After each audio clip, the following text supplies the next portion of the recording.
There's one more thing that I need to learn about you. To do this, we got to go to round 2. So here we go. Get ready. Front edge of your seat. Come on. Front edge of your seat. Feet firmly on the ground. I'm not asking you to do the dishes. Come on. We're just going to round 2. Front edge of your seat. Feet firmly on the ground. You survive round 1. You'll survive round 2. Okay? Put your hands back out to your side, either above or below the 2 hands of 2 people beside you.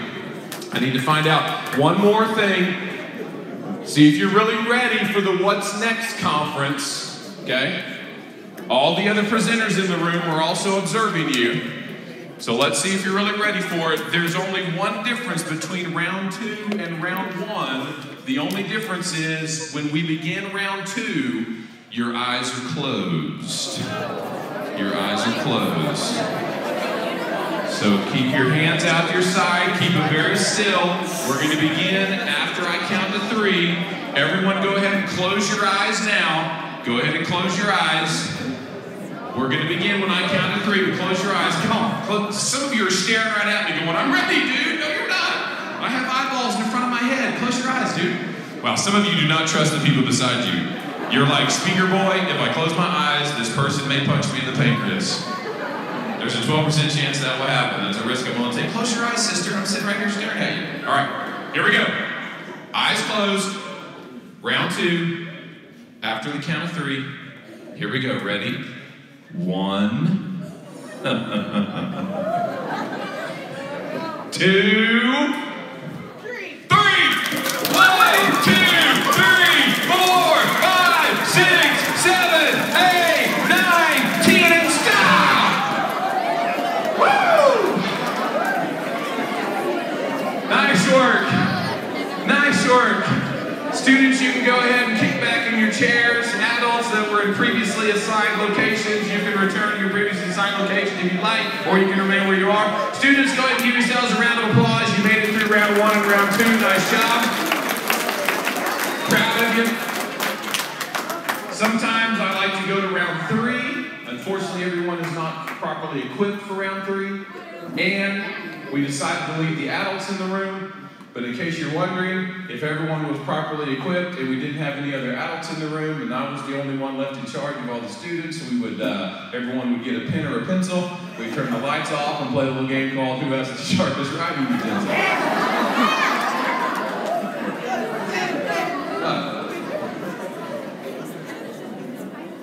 Clearly the organizers of this event knew who they were dealing with, and it would probably be safer if we stayed in the room while Rhett was with the students. Nice job, my friends. Hey, turn to the 2 people beside you, give them a normal human-sized high five and tell them good job. Nice work. So some of you may be asking yourself, hey self, why did we just begin our conference with a little activity called Slap Your Neighbor? That's a great question. I'm glad that you asked it. We started this What's Next conference, literally started it, like first time ever. Like if this day goes well, the conference may last for years and years and years. If today is a train wreck, this will be the last What's Next conference ever. So no pressure on all of us. But some of you may be asking, why did we start the What's Next conference with the activity called Team Round of Applause? 2 reasons.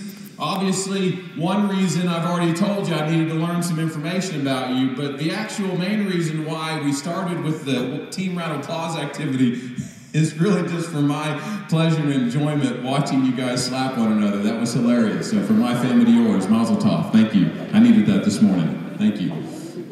No, the thing that I was learning about you in round 2 of Team Round of Applause was whether you were willing to step out of your comfort zone a little bit and do something unexpected. That's what I was learning. Some of you were ready to make it happen. Some of you closed your eyes, you put your hands out to your side, like, I'm sure this is gonna be fine. He seems like a professional. They've hired him. He's been doing this a while. I'm sure that I will survive this. I'm sure it'll be perfectly fine, right? And you closed your eyes and you did Team Round of Applause, round 2 with your eyes closed. Some of you were a little more hesitant. Some of you were like, dude, no, I will get punched in the pancreas. I do not want to close my eyes. Now, just to put your mind at ease, studies show 97% of people that are not in the health profession have no idea where the pancreas is. So don't worry about getting punched in the pancreas. It's behind your stomach, by the way, in case you're wondering, or if it comes up in jeopardy later. And so that's very important information, because this conference today is all about where you're headed in the future. It's all about what's your life going to look like for some of you in 1 year from now, for some of you in 5, 6, 7 years from now.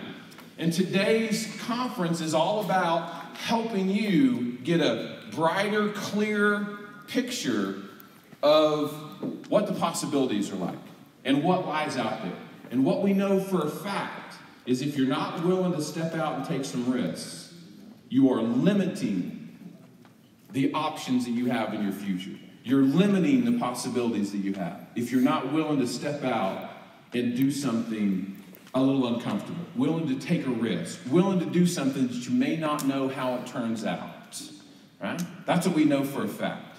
And so if you were able to close your eyes and do the team round of applause, yeah, maybe it was just a silly, right, activity that we do at conferences like this. However, how you did the activity was a demonstration of a part of how you approach life. If you were willing to close your eyes and clap hands with the two people beside you, that's a demonstration that you're willing to just say, hey, this guy knows what he's doing. I want to follow his advice, right? And if you weren't, then that's something that, a muscle that you get to work on, that you get to develop.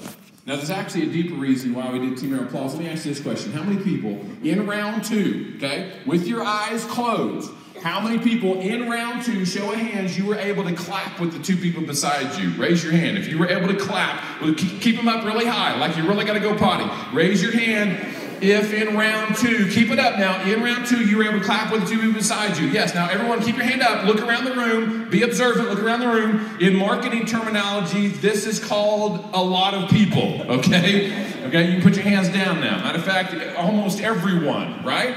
And why? Well, the reason why is because you have the ability to, here, hold me, thank you. You have the ability to do this and, wait on it, to do this, right?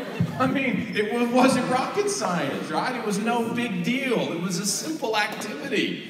You have the ability to do round 2 of team round applause with your eyes closed, right? Now, the reason why we started this conference with team round applause is because it's so important for you to understand that there's a lot of things in life that work just like this activity, okay? Here's what I'm saying. There's a lot of things in life that you don't have to have your eyes open to for you to accomplish your goal, all right? What was your goal? Your goal was to clap with the two people beside you. Simple goal, right? Simple activity. We start small at the What's Next conference, right? Baby steps first. You didn't have to have your eyes open to accomplish your goal. Eyes open, eyes closed, bada boom, bada bing. No big deal. And there's a lot of things in life that work like that. You don't have to understand how they work for you to accomplish your goal. An example, I've been speaking since the age of 2. I've been doing it professionally since 1999. I have held literally thousands of these in my hand, right? Thousands of these wireless microphones in my hand. But if you ask me, hey, Rhett, speaker boy, dude from Oklahoma, guy that needs to lay off the coffee, hey, do you have your eyes open to how that technology works? Do you have your eyes open to how, whenever I talk like this, my voice is at this volume, and then when I put this little dark gray black thing in front of my face, now it sounds like I'm related to God. If you ask me, hey, that's obviously important to your work. You must be heard if you've got things to say. Do you understand how that works? Do you have your eyes open how that works? I'd look you straight in the eyeball, probably the left one, and I'd be like, no, I got no clue. I have no idea how this technology works. All I know is we turn it on, I put it in front of my face, it's me only louder, okay? But I have no idea how it works. And how do I feel about that? Perfectly fine. I don't care. It doesn't matter. I can accomplish my goal, and my goal is to get you listening, keep you listening, and do something valuable with your attention. I can accomplish my goal without having my eyes open to how this works. Are you with me? Say, uh-huh. And guys, there's a lot of things in life that work like that. Matter of fact, some of you in this room, just that one fact, just that one learning from today could change your life if you took action on it. That you don't have to act like you know everything to accomplish your goals. You don't have to act like you know everything. Because the minute that you act like you know everything, anyone that's around you knows for certain that you don't. Right? I don't know how this technology works. It doesn't matter. I don't have to understand for me to get you listening, keep you listening, do something valuable with your attention. Now, students, that's actually not even the reason why we started with Team Round of Applause. The actual reason why we start with Team Round of Applause is there's some things in life that don't work like this activity. There's some things in life that you do have to have your eyes open to if you're going to be able to accomplish your goal. These are called the what matters most. These are called the non-negotiables. Hey, these are called the, if I don't understand these things, life is way more difficult for me. Way more difficult. Let me give you an example. If you think today, no matter what grade you're in, if you think that your options for your future in terms of career and quality of life and relationships, if you think that there is anything limiting about your future just because you live in Morton County, in these small villages called Elkhart and Rolla, if you think that being from this place and being from your family is limiting your future in any way, that is incorrect. That is entirely incorrect. You are, if you don't have your eyes open to the understanding that you can do anything you want to do and be anything you want to be, if you don't have your eyes open to that, then you're making your life more difficult. Matter of fact, today, the people in charge of this event have filled this room with adults who love you, and some of them don't even know you, and that's not weird at all. Right? I love you, and I have no idea who you are. I especially love this guy, Reagan. Why? Because he's huge, and he could kill me with mind bullets. Right? I don't know what they feed this guy, but this guy is a monster. I always go introduce myself to two people almost immediately in the room. Where's the biggest person in the room and anyone I think is carrying a gun? I go meet those two people immediately.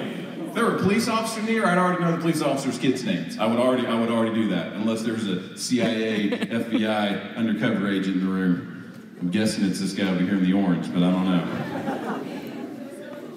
Right? I love all of you, and I don't even know who you are. What I'm saying is the adults in this room are going to pour a lot of love and encouragement and support and advice and counsel into you. But if you don't believe it already, it doesn't matter. If you think that your future is limited simply because of where you come from and the house you live in, then it doesn't matter. It doesn't matter what your goals are, right? And so that's our first lesson from today, right? You got to have your eyes open to certain things if you're really going to be able to accomplish your goal. Right? And today, the What's Next conference, what you're going to be delivered today is a short list of what matters most. Are you with me? Say, uh-huh. All right, turn to someone next to you that slapped you in the Team Round of Applause activity and tell them good luck with all that. All right, you need to make are you Mr. Pattenball? Paddleball. I was so close. You need to sit back down, brother. I got another 30 minutes, unless you're just stretching out a bit. Did you pull a hammy during the Team Round of Applause activity? You feeling all right? Okay, all right, you can stand, but I got till 10:50, unless you think I've already run out of things to say. That may have been why you got up. I bet he's run out of things to say. But that's all that Oklahoma guy knows. All right. Okay, you need to make one of the two people sitting by you your partner, please. We're going to do an activity to get to our next lesson. You need to have one of the two people beside you your partner. You're going to solidify your partnership with a handshake, a high five, a knuckles, or you can hug them if you know them that well. All right? So everybody can confirm who your partner is. You can have a group of 3. You cannot partner with yourself. That's just weird and awkward. Everyone turn to your partner and say, hello. Hello, Governor. I'd like to say, by the way, this is one of the fanciest, most distracting, bedazzled iPad cases I've ever seen. It's phenomenal. Thanks. Have you given your iPad case a name? No. Yeah. I'm giving it a name. I'm gonna call it Gertrude. That's your iPad's name. Right. I live with 4 women. There's a lot of things that look like that in my house. First row looked at me a little weird. Gentlemen, I have a wife and 3 daughters. That's why I live with 4 women. All right. Look at this guy. Was like, all right. Okay. So, with your partner, we're going to get to our next lesson in the What's Next conference. We're going to do this little thing called music. Round of applause if you like to listen to music. Round of applause. You enjoy some music? All right. All right, research shows that we have electricity in this area and that we also have internet. Raise your hand if you have Spotify. Is anyone a Spotify member? My people. What's up? Raise your hand if you have no idea what Spotify is. You have no idea. Well, welcome to the jungle. It gets better here every day. Spotify is on this thing called the internet. It's a streaming music service, okay? I myself have been a Spotify member for 5 years. And I love listening to music. Let me be more specific, shall I? Last year, 2017, this guy listened to 85,000 minutes of music on Spotify. 85,000. Yeah, that's 56 days worth of music. That's called addiction, is what that's called, okay? So I dig and Mr. Hadball, that doesn't include any time where I'm offline. So if I'm flying in an airplane, or if I'm in that one little spot between Hugoton and Raleigh where there's no service at all, you know where that spot is. Yeah, like thank God for GPS. Let's go, baby. Satellites never go offline. So, yeah, then we count that. So I know I'm up over 100,000. So here's what's going to happen with your partner, okay? I've got a number of playlists, and one of these playlists is called theme songs. So your task with your partner is, as I play these 10 theme songs, you and your partner's task, your mission, should you choose to accept it, is to try to guess privately between you and your partner what TV show or movie you think each of these songs are from. Okay? That's your task.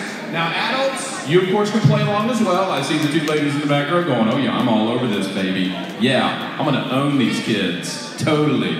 Right?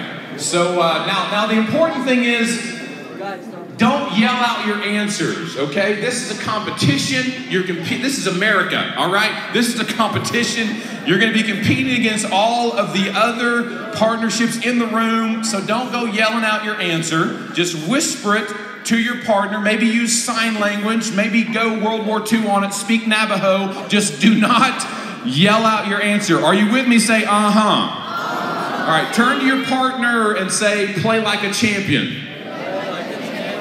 Now, I'm going to play just a few seconds of each of the songs. We'll go through all 10 of them. Then we'll go back and check your answers and see how you did. All right, here we go. Song number 1, turn to your partner. What TV show or movie do you think this song is from?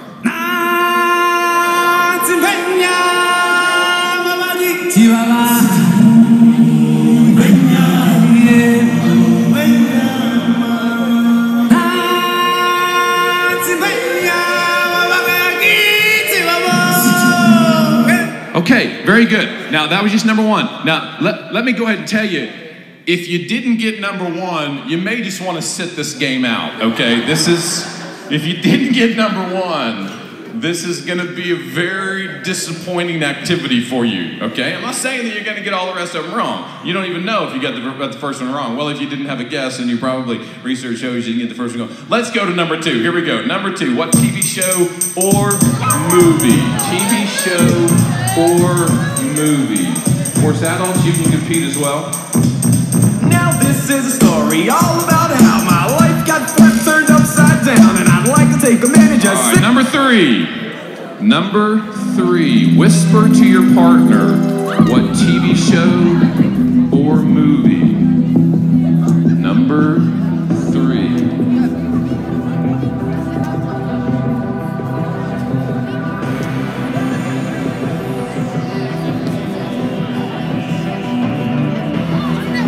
Some of you, I can tell, have already got it. Some of you are like, in English, please. I don't speak this theme song language. This is number 3.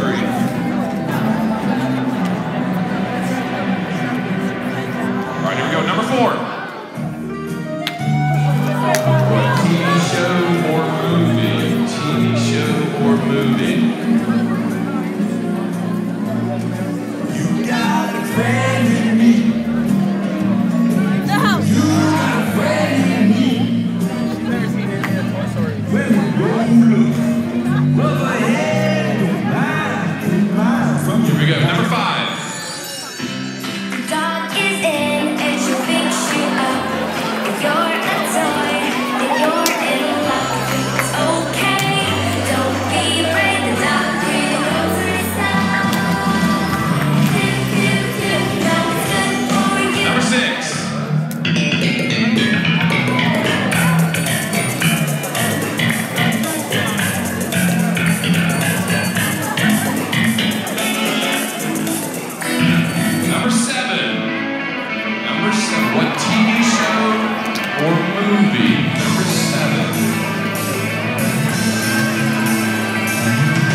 number 10.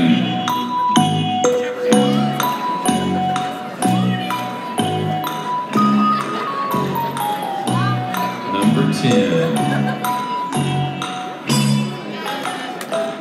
All right. Give your partner a high five. Tell them they did a good job. Round of applause if you think you got all 10 correct. Round of applause if you think you got all 10 correct. That's a pretty good number. That's a good competition maybe for first place. Round of applause if you're pretty confident you did not get all 10 correct. Round of applause. You're like, no way, brother. I'll tell you what's not next is me coming in first. That's what we know for sure. Round of applause is even if you did not get all 10 correct, you're still good. Round of applause if you know that for a fact. Of course, yes. Yes, this is not a total judgment and test of your overall quality as a human being. So here we go. Let's go back and test it. Yell it out if you know it. What is number 1? Number 1 is Lion King, of course. Everybody hold up your Simba. If you got it right, it's Lion King. Hold him up. Hold him up. Come on, he's a baby lion. Grip him. He'll eat your face off. That's very good. That's Lion King, number 1. What about number 2? Number 2 is called The Fresh Prince of Bel-Air. Round of applause if you got that one right. Fresh Prince of Bel-Air. This is the...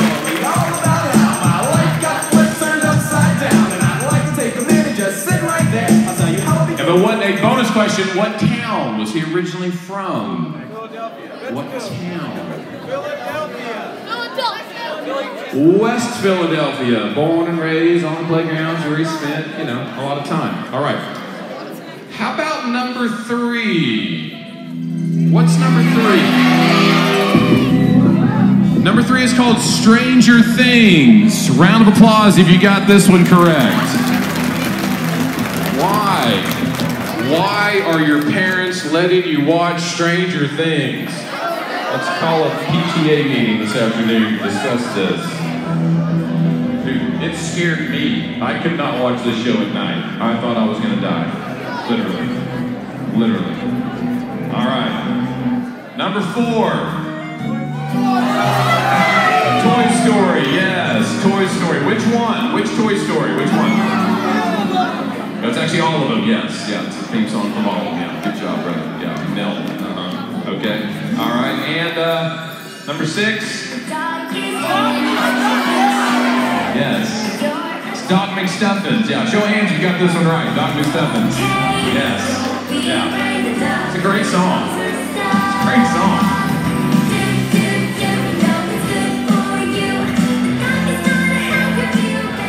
Hey, I'm a 44-year-old white man, and I love this show. I love this whole show. I love it. We just sit and watch it as a family.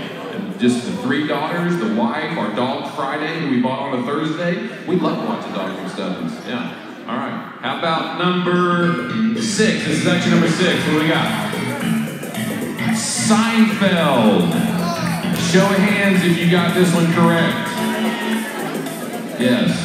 All the adults and about 4 other people. That's who got this one right. Exactly. And how about this one?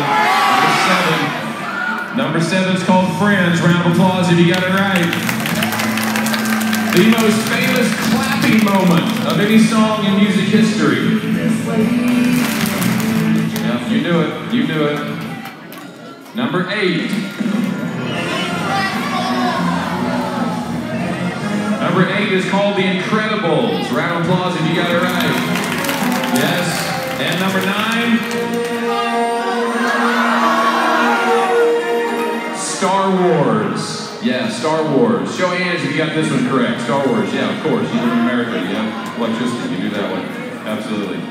My favorite text tone that I have is Darth Vader breathing. It's phenomenal. It's a phenomenal text tone. I love when it goes off on an airplane before we take off. People looking around like, what is going on, Gertrude? And then number 10. Hey, a lot of people say Jeopardy. The correct answer is actually, what is Jeopardy? Oh, you see what I did there? And Jeopardy got an answer question for him? Yeah.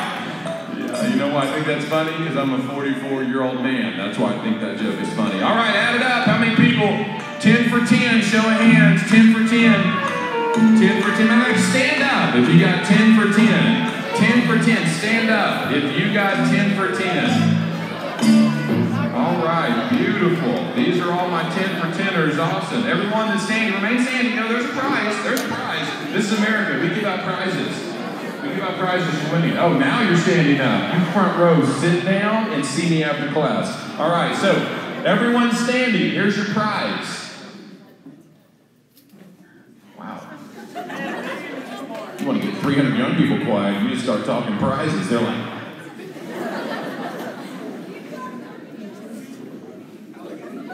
here's your prize for 10 for 10ers. At 11:45, you guys get to go to lunch. I know, right? I know. Now, as you sit back down, let me help you make sure that you have a seat. Let me help make sure you understand something. Everybody's going to go to lunch at 11:45, but everybody else is going to go to lunch at 11:45 because that's lunchtime. You're going to lunch at 11:45 because it's lunchtime and because you won. See the difference? Until that's not enough for this kid. He's like, I like cash money, preferably small bills. Yes, very good. All right. No matter how you did, turn back to your partner, give him one more high five and tell him good job. I got a question for you. The question is, how did you remember the ones you remembered? Why did you remember the ones you remembered? Okay? Why did you remember the ones you remembered? So think about that. He's already got an answer. Why did you remember the ones you remembered? So whether you got 10 for 10 or not, raise your hand if you knew at least one of them. At least one of them you knew. At least one. Okay, in marketing terminology, how many hands is this? A lot, yes, exactly. So at least one. So why? Why did you remember the ones you remembered? Okay, what do you got? Because I watch too much TV. Because you watch too much TV. Absolutely. Yep, that's it. And that's the lesson. All right, Mr. Hatbaugh, over to you.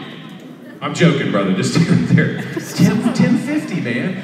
We're professionals. No, I got you. You're welcome, America. Yeah, so you've watched a lot of television. Absolutely. Absolutely. Watch a lot of television. Or whatever you consider a television. You know, a mobile device, you know, a movie screen, just watching your little brothers and sisters act out a scene from Star Wars, whatever you consider television. So based off of that answer, what do you think is another way to say that? Why did you remember the ones you remembered it? Yes, please, in your outside voice, meaning yell at me. Because it's catchy, it's snappy. Yeah, you really love those. Absolutely. Friends, The Lion King, You've Got a Friend in Me, the theme song from Stranger Things, catchy, upbeat. Yeah, makes you feel good about being alive. Yeah, it's catchy. Why else though? He said we've watched a lot of television. What is it about watching something or doing something a lot that helps you to remember it? Okay? Yeah, repetition. Repetition. That's the reason. The reason why you remember the ones you remembered was because of repetition, right? Because you've seen the show, you've heard the song over and over and over and over and over again. Matter of fact, let me take it so far as to ask this question. How many people, the first second that one of the songs came on, you were like, got it, own it, know it? Yeah, raise your hand. This is market research, come on now. How many for at least one of the songs? Yeah, we already know what this is called. A lot of people, absolutely. Yeah, right? The first second that dude from The Lion King starts yelling, yeah,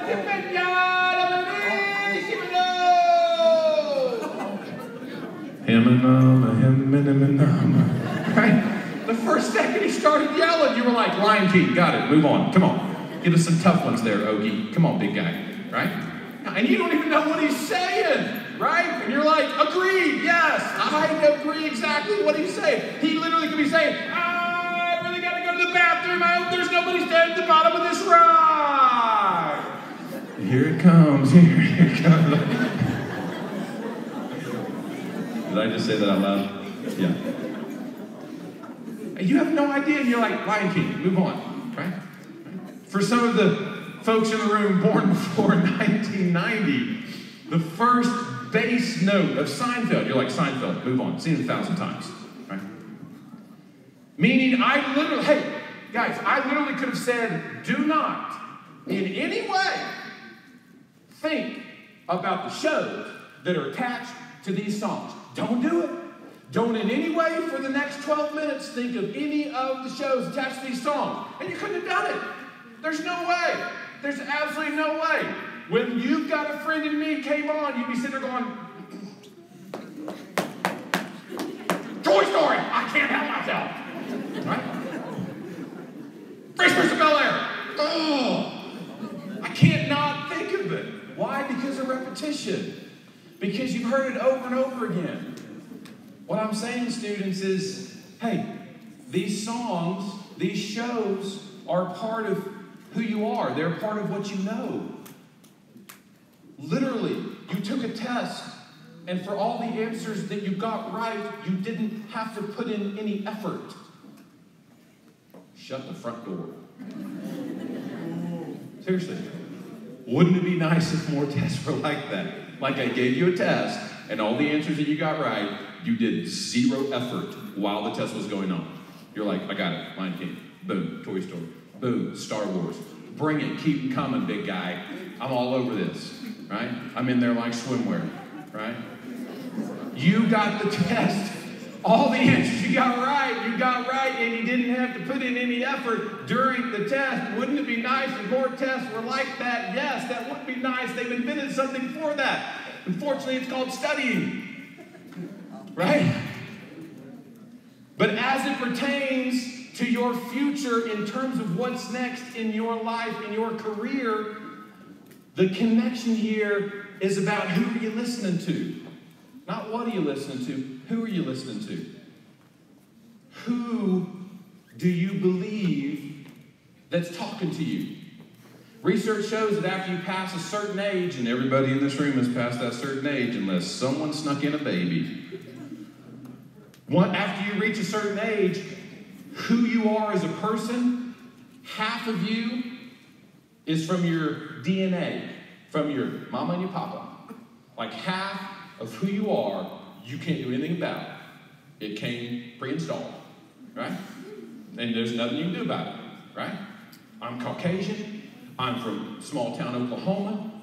I'm a guy, right? I'm a country boy, right? I believe in hard work, right? I grew up on a farm. I think that the reason why God gave me a tongue is because God invented bacon. These are things that are all from my DNA. They are from my mama and my papa. Can't do anything about it. You're the same way. Half of who you are today, the way you think, the way you look, the way that your attitude, the way that you behave, is from where you're from.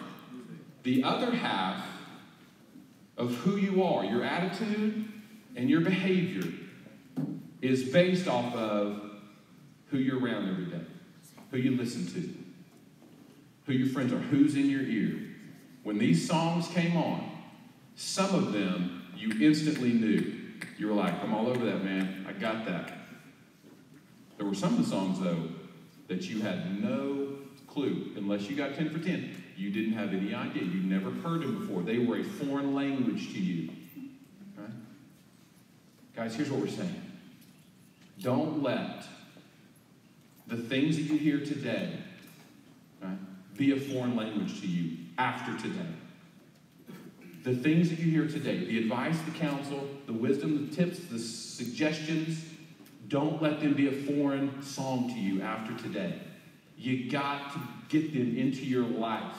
They've got to be a part of who you are. They're going to positively influence your ability to go be and do whatever you want, right? Matter of fact, the juniors and seniors in the room, you get a special program after sack lunch where the panelists back in the room that we've conveniently hidden behind the black drapes.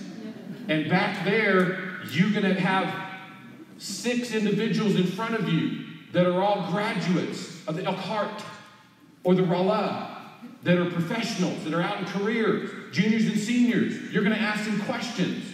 You're going to ask some questions. How did you get to where you're at? How did you get to where you are? How did you get past any obstacles in your life to be able to have the career that you have? In fact, juniors and seniors, it's a requirement when you enter the room on the other side of the black drapes that you have at least one question that you are going to ask, meaning you, the person sitting in your chair, at least one question to ask these panelists, right? And they're going to feed you with some encouragement, some advice, some counsel. Right? But it doesn't matter if you don't do anything with it. Let me close before I turn it over to Mr. Hadabal with just one final lesson. It's from a good friend of mine who landed in his perfect career. His name's Jason Kruska. He's from a small village in southwest Oklahoma. And Jason and I met at college. And Jason went on to be one of the top engineers at a little organization called NASA. You may have heard of them. They deal with everything that is not planet Earth. All of the rest of the universe. Right? And Jason was, I'd tell you his title, but it's like 7 words, and I can't even pronounce any of them, right? Basically, Jason was in charge of 2 things at NASA.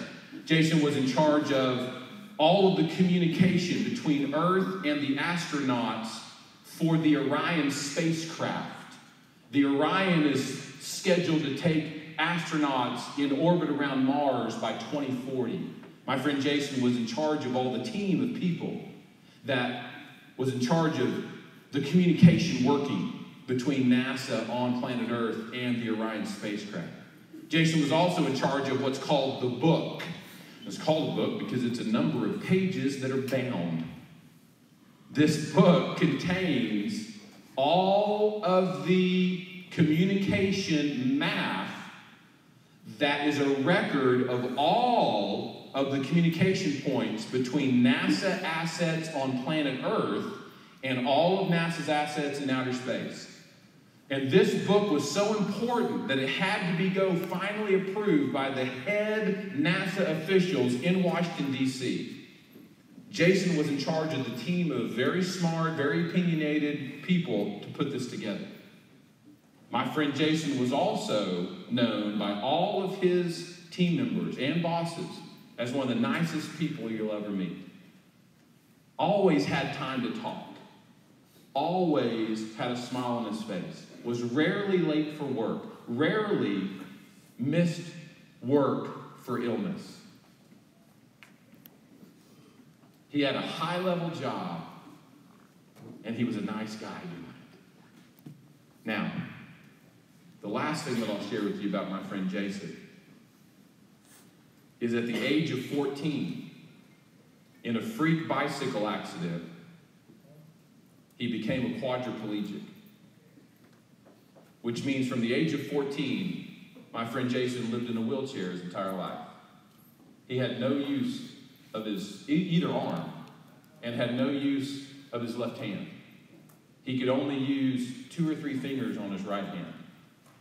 From the age of 14, quadriplegic. Now let me tell you again, always nice, always friendly, always had time to talk, rarely late to work, rarely missed work for sickness. I'm getting goosebumps thinking about my friend Jason, and I've told this story 100 times. I'm also getting goosebumps because my friend Jason died 4 years ago. There's 5% of the American population that when they have a kidney stone and have to go in to have it surgically removed, there's 5% of the population that dies from the surgery. My friend Jason Kruska was one of those individuals. Now, students, I go back to where we started.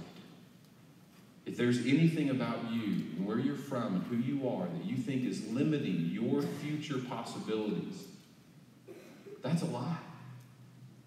My friend Jason Kruska, I introduced to you this morning to kick off our conference as someone to say, if my friend Jason can overcome his obstacles and get to the career that he dreamed of and make it, then why can't we? Students, I'm going to get to see you again at lunch. I'm going to get to see the juniors and seniors at the panel behind the black drapes. You guys have been an awesome group. We are ready now to officially continue the What's Next conference. Thank you for having me.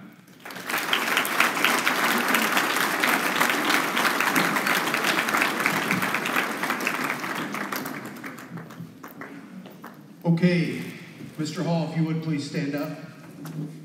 Now my question to you guys is, how many of you would love to see a no-holds-barred cage match between Rhett and Mr. Hall? What do you think about that? You don't know Mr. Hall very well. I'm going to let Reagan sit in for me. Reagan. I didn't sign up for that.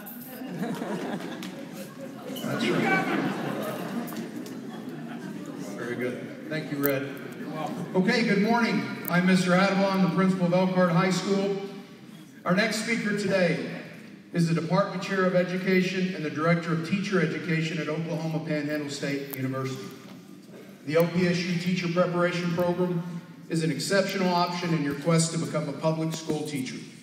I have a daughter enrolled in the program, and she's learned everything she needs to know, and she's ready to step out into the real world and become an educator at a professional level. Please help me welcome from OPSU, Dr. Jerry Mahalik.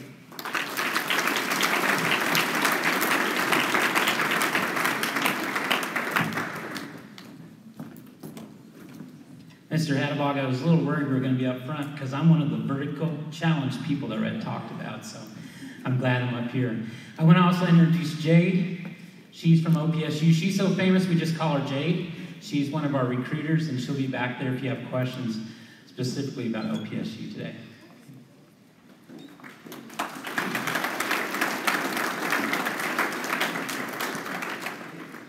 So Red talked about accomplishing goals and keeping focused, and one of the ways to accomplish goals is college. And so I was asked today to speak to you about college, what we expect from college students, and also to share my story. I'm a person that wasn't supposed to go to college with that. So first of all, why do you want to go to college? Research shows that students with a bachelor's degree earn $1 million more in their lifetime than someone with just a high school degree. How many people like $1 million more in their life? Some of you aren't awake. How many more would like $1 million? Okay. Also, if you've noticed, many entry-level positions are starting to require a bachelor's in anything for those as you get into the company. And here's the reason I think that's happening. College provides you with some problem-solving skills. College provides you with ways to overcome adversity, ways to learn about learning. College provides you opportunities also for those. And what we say at OPSU, and we're one of those small little communities that people like, well, if I go to OPSU, what am I going to do? It's just in the middle of Panhandle. From here, from Morton County, you can go anywhere you want. We do. We had 13 graduates working at NASA. We have some of your teachers are OPSU graduates. There we go. Raise your hands to see if you all admit that. Yeah. In fact, one was my student, Mr. Flanagan. I don't know if he'll admit that. He was one of my students. He turned out okay. He's here today. Still alive. I won't tell you his wife was one of my students too. Come talk to me later. I'll tell you who was the better student. So, other things. Let's talk about what we expect. Watch your teachers, because I'm going to say something and they might pass out. You might want a college person to say, we want you to have a 30 on the ACT and a 4.5 GPA. That's good, but that's not a requirement. We think a very important skill is to have grit and passion, have a desire to learn, not to give up when things get difficult, because college is going to be different than high school. There'll be some things that you'll be learning that you're like, I didn't teach us that in high school. Yeah, that's why you're in college. You want to learn it there with it. So those are important skills. The ability to question and think about your subjects, to problem solve for those things. Because not everything, again, in college, your college professor isn't going to tell you. Remember, next time we meet in class, your term paper's due. Usually at the beginning, they tell you the deadlines, and off you go. There will be some things you may be sleeping in a dorm room with someone you've never met before, someone maybe you don't even care a whole lot before, somebody who smells. That happens. Okay? Those are things you'll have to discuss and overcome. Jade can help you with the smelly people, right, Jade? Okay. With it. There's also, for yourself, you're going to have to become an advocate for yourself. First thing I learned when I went to college, my dad didn't wake me up to get there in time. That was my job. Nobody reminded me when my homework assignments were due. That's also good because you now have freedom to make choices. You have freedom to choose what things to have fun, when to study, when to do other things, when to work. For those are important skills and things that we need from students, and we'll help you develop those also for those. Let's go back to your parents. When you leave and go to college, that's the first thing I noticed. I was used to a lot of parental support, and that was good. But when I went off to college, my dad never called my professor and said, he's struggling with his homework assignment. That was my job, to figure out how to get help with that.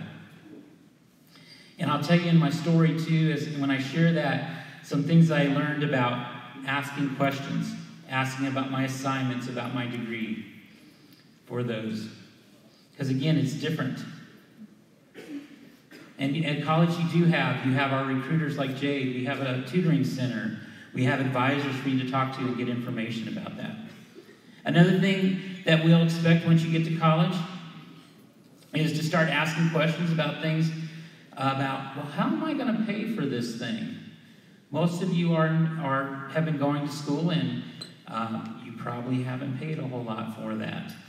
College there's an expense for that. So one of the things I didn't know about till later on in college was scholarships. There's an organization back at the table that has scholarships available, community scholarships, foundation scholarships.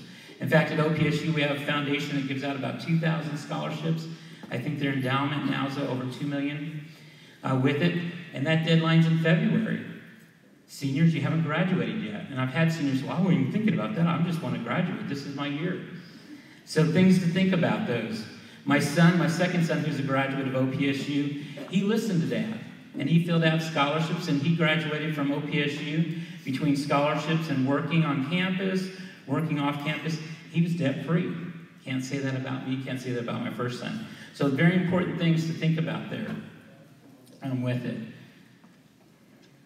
Okay, let me talk about my story for college. It's it took me a long time. How many of you are first generation or will be the first one in your family to go to college? Okay, be proud about that, all right? I was one of those.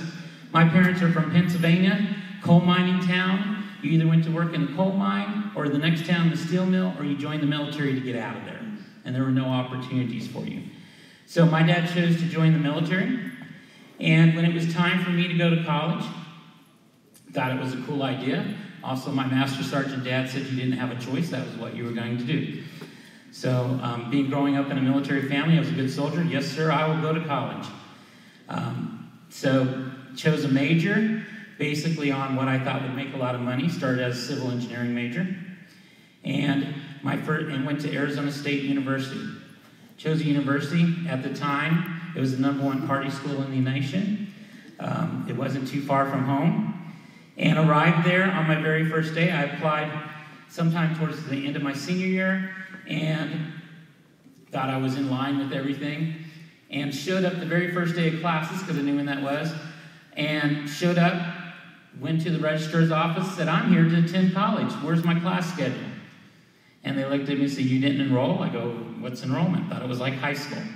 So let me tell you, enroll early. Typically we enroll in March for our fall semester because I got the worst classes in the world. When you go to college, you get to choose some of those classes. And so the worst classes are 8 a.m. I teach 8 a.m. classes. College students like to sleep in. And then I had night classes. My schedule was awful for that first semester. Because again, no one told me, no one knew, and I didn't ask questions about things with that. Then the other thing, as I went along into college, and I showed up to my very first class, my professor said, you are in college now. Attendance is not required. You need to attend this day, and this day, because we give tests. So I said quietly, "Yahoo! I'm out of here." Down in Student Center, go to work, took my first test, and I think I had like 2 questions right because I didn't understand. I learned quickly, if you go to class, you know what's on the test with that. So again, nobody in college, I thought this is great. I was smart enough not to call my dad and say, "Hey, I don't have to go to school," the professor said, but I took that upon myself to do those things. So thus, and I'm here to tell you, you can overcome anything and overcome obstacles. My first semester at Arizona State had a 0.8 GPA. Okay, and there's lots of things that come in place then. You can talk to me later about what you have to do there. I know, and now they call me a doctor. So you can overcome anything, I promise you, with it. Keep focused, like Red said. Keep your eyes on the goal.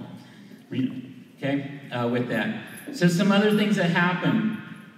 As I attended college and I started figuring things out, I called my dad one day and I said, "You know, we talked about me becoming a civil engineer. I know they make a lot of money with it, but I'm not just sure if that's what I want to do." And he said, "Yes, that's what you're going to do. You need to make money because someone needs to pay my retirement." "Okay, Dad, that's what I'll do." So 4 years later, Dad calls me up. "Graduating this year?" "I think so." Went down to see my advisor. I said, "I've been in college 4 years, so what do I do to graduate?" And I remember because she laughed. She looked at my schedule and said, "What have you been doing?" I said, "Well, you told me I'd take whatever classes I wanted, so I had the underweaving basket class. I had all those type of classes." Guess what? I didn't get to graduate because I didn't ask questions. I didn't understand my degree program. So, again, another call to my dad. "Not graduating this year. In fact, I might even be changing my major, Dad, with that."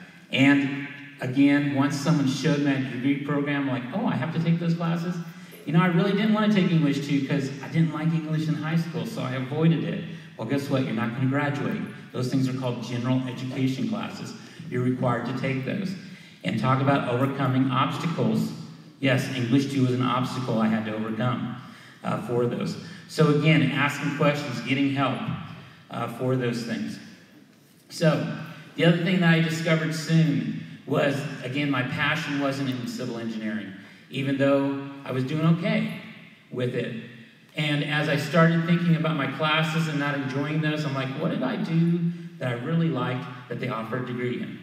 And I started teaching Sunday school at the age of 16 and taught Sunday school and after-school programs, worked with the youth group all through my time in college. I thought, I want to become a teacher. That's my passion. I want to make a difference in lives. And I called my dad again. "Dad, I'm going to be changing my major to education." And I swear, he cried. He's like, "I'll never be able to retire because I know what teachers make." Okay? But it's about the passion. What are you passionate about? If you're passionate about engineering, great, go for it. If you're passionate about education, go for that. If you're passionate about farming, go for that. It's about your passion and what you want to do to further your goals and further your life. So, go back to, remember I said I was first generation college, and so no one was there to tell me what to do and what I needed to do for college. And one of the things that college did is it changed the path of my whole entire family. So 7 years later, I graduated with a bachelor's degree in education because I basically had to start over because I had a lot of fun taking classes, didn't ask questions, and wasn't ready for a degree, nowhere close, avoided obstacles, so I overcame those things. So I was the first to graduate. My sister calls me, she said, "I've been thinking about college, think I can do it too?" I'm like, "Yeah, I think you can. Let me tell you what not to do and how to start out." So now, in my family, being the first college graduate, both my sisters are college graduates. In fact, one sister has a master's. One sister is thinking of becoming a doctor. She's a RN right now for that. So you can also make a difference for your family. You can change those pathways. It also changes pathways for your someday you may have a family. So both my sons have college degrees. Again, coming from a small town in Pennsylvania where you either worked in the coal mine or the steel mill for those. And my daughter, who's still in high school, she's a junior. She finally picked a major on the last weekend, and she wants to be a psychologist. So again, changing pathways for lots of people in there. So, and we talk about the other things I discovered in college. For me, I did have fun in college. I also learn things. I develop friendships. There are still friends that I see at meetings. I attend lots of meetings down at the State Department of Oklahoma. Friends there. One of my friends is a state senator with it. We still have those connections. And yes, I found the internet, right? And there's a thing called Facebook and social media. It really works well to stay connected with it. And so I know a little bit more. When I tried to unfriend somebody, I didn't pull their picture off the wall. I just clicked the button for it. So some of us other people will get that with it. So again, and there are friends that I can call on and say, hey, I don't know a whole lot about this subject. I'm getting ready to study it. Can you give me some information? Oh, yeah, I remember you in college for that.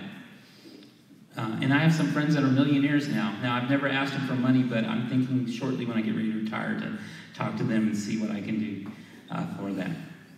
So, let me kind of sum up of some things. Well, I need to tell when I told you my story about graduating, I started out that I wasn't supposed to go to college.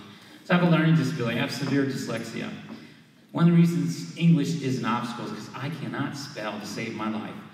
And so when I first started teaching, they had started to develop some things called like the internet and Word and things like that. In fact, when I figured out there were tutors and stuff and someone could spell things for me, that was phenomenal. Then I discovered Word and Grammarly now with it. So I have with me, I used to keep it in my wallet, but it's starting to wear out. From 1977, yes, I'm really old. Most of you, I'm pretty sure were not born before then, with it. And it's a letter from my 5th grade teacher who taught me how to read. So I had gone through school at that time on military bases and moved around a lot. So they probably figured they'd just promote me because that'd be someone else's problem. So when I got to 5th grade, and this is one of the reasons I'm a teacher and it's my passion, I got to 5th grade and Mrs. Hobson from Atlanta, Georgia, and we both lived in Loring Air Force Base, Maine at the time, she pulled me aside and she said, Jerry, you don't know how to read, do you? I go, no, I don't. She said, you're going to learn. And so she sat with me. She taught me how to read, showed me what I was doing wrong, tried to teach me how to spell them. But again, part of my disability interferes with that and the way that my brain fires. But I keep that letter with me because, again, she's the one that inspired me. She changed my life. And this letter, I would pull it out in college. In fact, while I was working on my doctorate, my first doctorate class I attended, I called my wife and said, I'm not smart enough to be here. These people are very intelligent, and there's no way, I don't know how they got into the program, I don't know what in the world happened. And she's like, did you pull out your letter? No, I'll do that. Pulled out the letter, and I go, somebody knew I had potential. Somebody knew I was smart enough for that. So I'll brag. I have a 4.0 on my doctorate. I have a 4.0 on my master's. Not so much the bachelor's because I had that fun time there. But again, you can have a goal. You can have a dream. College can help you to achieve those things. Focus, like Red said, on those. Remember those things for that. So what I want you to remember are a few things from what I was talking about. First of all, a college degree gives you opportunity. It can be the path, change your path of life and for your family. It can be the path to your goals and success. Number 2, yeah, grades and the ACT are important, but more important, your grit and your desire to learn, your desire to overcome obstacles, to keep trying, because there will be a time when you will fail something, but you've got to move on. One moment, one time in history doesn't define the rest of your life. So get help, ask questions, find out how to overcome those obstacles. Number 3, college is a good place for that. And you can have fun. I know usually my students come in like, you talk about how hard you work. I had fun too. Again, I have semesters I can show how much fun I had with that. But you form friendships. You get your degree. It leads you. And as we say at Panhandle State, from here you can go anywhere. It doesn't limit you because you're from a small community. It doesn't limit you because you're in a rural area. It doesn't limit you because no one in your family's ever gone to college. It doesn't limit you because you might have a learning disability. As my son says, it's a learning ability, Dad. I just learn different because it runs in families for that. And he's an excellent He has a degree in diesel technology and is an excellent mechanic because he sees things differently for those. And then, lastly, I want to talk a little bit about your choices in college. So for me, I chose Arizona State University because, again, it was the #1 party school at the time. It was a big school. I thought I want to go to the biggest school and the best of school, but that doesn't always mean the best. What I learned, it was about fit. I did not fit at Arizona State University for various reasons. So one of the things I did after those 4 years and learned I wasn't going to graduate is I transferred to a small university, a small rural university, and there I found my fit. That's where, again, that someone helped me achieve my dream. Similar to Panhandle State, we're a small university. I know my advisees. Once you get into my classes, I know who you are. I know I told you about you're independent in college, but if you don't show up to my class, you do get a text. Hey, what happened? Where are you? And if you send me a text saying, well, I was just too busy, then you get a different type of text from me with it. So I won't tell a story on a certain person from Elkhart, but once they sent me an email, I'm like, I'm going to take that as a compliment and not as the way that I could take it, that you're trying to say my class isn't worthwhile with it, but I understand that you've got other things going on, but it is important to learn to come and I'll help show you what you missed today because you can't be here with that. You don't get that at Arizona State. Again, my professor said, you can show up, I don't care. When I had the 0.8, all they did was send me a letter telling me if you didn't fix it, you'd be gone. No one said, hey, let me show you or help you or what things you could do for those. The other thing, I can tell you, I still had some friends that graduated from Arizona State and didn't seem to make a difference whether I had a degree from a small university. So I have a degree from Southwestern College. And guess what? I've had the same opportunities that they have. In fact, there's only about 3 of us from my high school that have doctorate degrees. And we both went to rural universities. So don't count us out. Don't count out the small universities. Because we say we're small, but we're mighty. Let me tell you some things that a small university can accomplish. Jade, you'll have to correct me if I get any of these wrong, because I forget how many times we've won the national championship for rodeo. I think we're up to 6? 7. See, I told you I'd forget. 7-time champions in national rodeo. Okay, I don't know if you get that anywhere else with Panhandle State. Our SOEA club, we compete against Oklahoma State and OU. We are 5-time state champions when it comes to our chapter in education and our accomplishments and the things that we do. Again, a small university. I can't even tell you about our computer team. Amazing. In fact, they've built trophy rooms for all the trophies they have. Again, a small university. Don't count us out. Don't count out the rural things with it. And someone asked me to just talk about teacher ed real quick. With it. I'm very proud of our teacher ed. Again, lots of people in the area that graduated from our school with it. It's phenomenal what happens. We teach not only the theory, but the practice, as Mr. Hadabal said. When his daughter finishes, she'll know what to do. She'll be able to step in a classroom and take over right away with that. We have a phenomenal education program. Right now we have 100%. I've been there since 2005. 100% of our teacher ed graduates get jobs. They're all hired. That may not sound real important, but tell your parents that. They'll like that. Okay? That means, and that's what one of the things my wife said, we know we're successful. Our 2 sons have graduated from college.